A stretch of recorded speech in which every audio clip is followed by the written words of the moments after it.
के पास होती है। ठीक, हर निर्णय वही व्यक्ति ले सकता है। ठीक, अन्य किसी संस्था को उससे बाहर जाकर कार्य करने की क्या नहीं होती है, बाहर जाकर कार्य करने का अवसर नहीं दिया जाता है।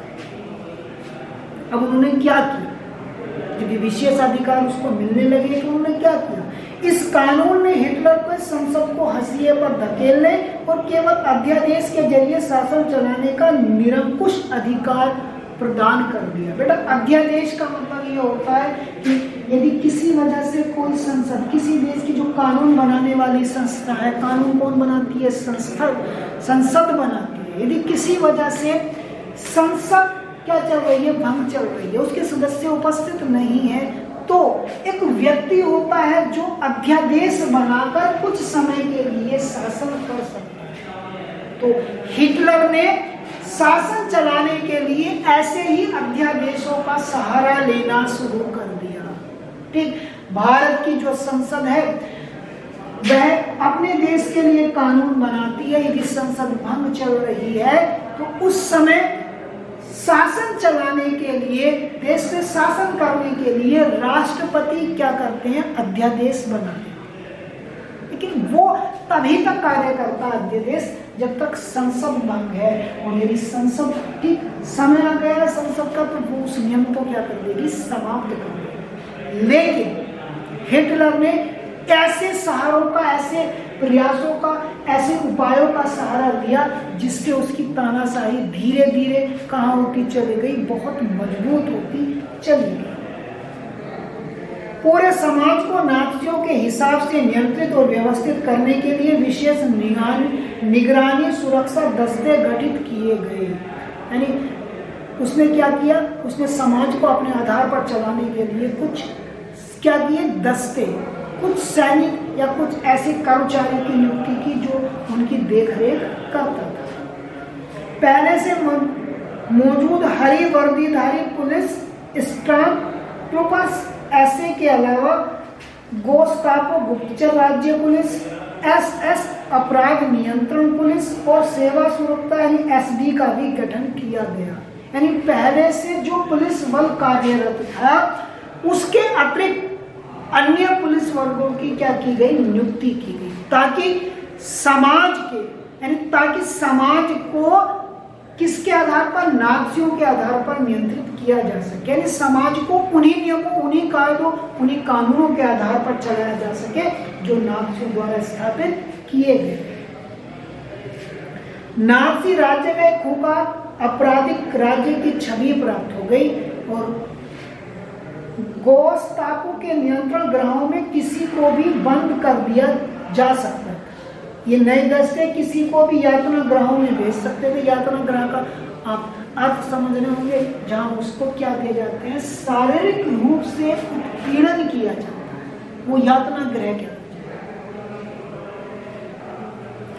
किसी को भी बिना कानूनी कार्यवाही से देश का निकाला दे दिया जा सकता था या गिरफ्तार किया जा सकता था। दंड की आशंका से मुक्त पुलिस वालों ने निरंकुश और निरपेक्ष शासन का अधिकार प्राप्त कर लिया था।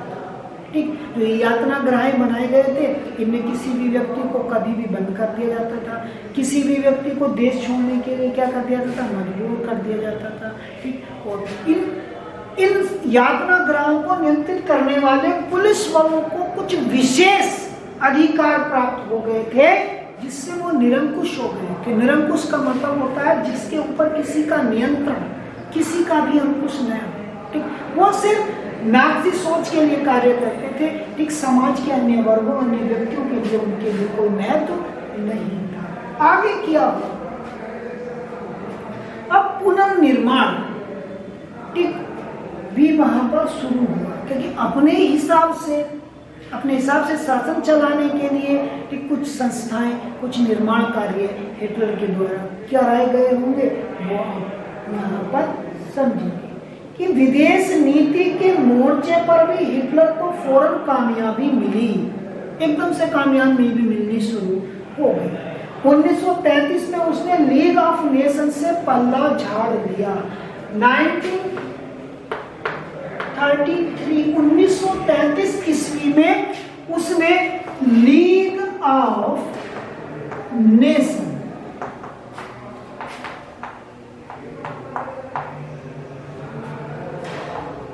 जो लीग ऑफ नेशंस की स्थापना प्रथम विश्व युद्ध के बाद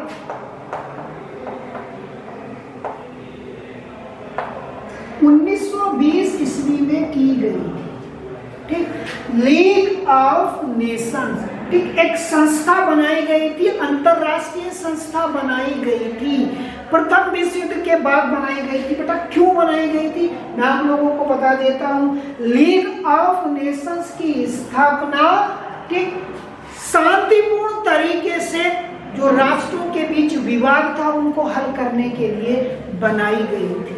ये एक अंतरराष्ट्रीय संस्था थी, लेकिन इस संस्था को जिस उद्देश्य को लेकर इसकी स्थापना की गई थी वो उद्देश्य पूरा करने में ये असफल रही। और क्या किया, लीग ऑफ नेशंस से अपने आप को क्या कर लिया, जर्मनी ने दूर कर लिया। यानी हिटलर ने अपने आप को लीग ऑफ नेशंस के नियंत्रण से क्या कर लिया था, अलग कर लिया था।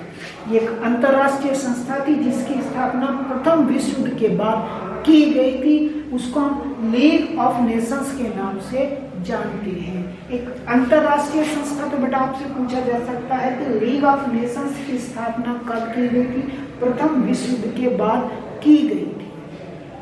क्यों की गई थी, तो राष्ट्रों के बीच जो भी विवाद था उसका शांतिपूर्ण तरीके से हल करने के लिए लीग ऑफ नेशंस की क्या की गई थी, स्थापना की गई थी। बेटा आपसे ये भी पूछा जा सकता है कि जर्मनी ने या हिटलर ने अपने आप को कब लीग ऑफ नेशंस के नियंत्रण से अलग कर लिया था, तो वो है आपका 1933।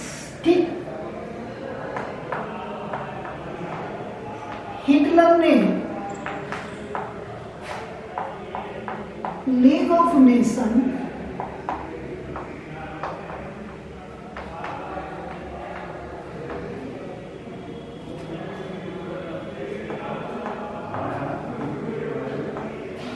जर्मनी को 1933 ईस्वी में अलग कर लिया। ठीक, यानी जो ये अंतरराष्ट्रीय संस्था थी जो ये चाहती थी कि प्रथम विश्व युद्ध के बाद कोई दूसरा विश्व युद्ध देखने को ना मिले, ऐसे कारणों को रोका जा सके, तो इस उद्देश्य के लिए इसकी स्थापना की गई थी। तो हिटलर ने अपने आप को क्या कर लिया था, इससे अलग कर दिया। उसने 1936 ईस्वी में राइनलैंड पर दोबारा कब्जा कर लिया। राइन का मतलब आप जानते हैं विश्व की सबसे व्यस्तम नदी है। कौन सी, राइन नदी। यानी राइन का क्षेत्र वो राइनलैंड कहलाएगा। और राइनलैंड का क्षेत्र प्रथम विश्व युद्ध के बाद मित्र राष्ट्रों ने जर्मनी से क्या कर लिया था, छीन लिया था, कब्जा लिया था। ठीक, मित्र राष्ट्रों ने यहाँ जर्मनी के प्रवेश पर क्या कर दिया था, प्रतिबंध लगा दिया था। तो ये राइनलैंड क्षेत्र बहुत ही महत्वपूर्ण था क्योंकि इसी के सारे बहुत सारा व्यापार होता था उस समय, क्योंकि व्यस्तम नदी थी और इस पर जर्मनी ने पुनः क्या कर लिया, अधिकार कर लिया। तो बेटा आपको ये भी समझना है कि राइनलैंड पर जर्मनी ने कब दोबारा कब्जा किया, कब दोबारा अधिकार किया, कब किया, 1936 ईस्वी में किया। उसने एक साम्राज्य और एक नेता के नारे की आड़ में 1938 में ऑस्ट्रिया को जर्मनी में मिला लिया। यानी हिटलर की भूख धीरे धीरे बढ़ती चली, उसके अंदर साम्राज्यवाद जन्म ले रहा था।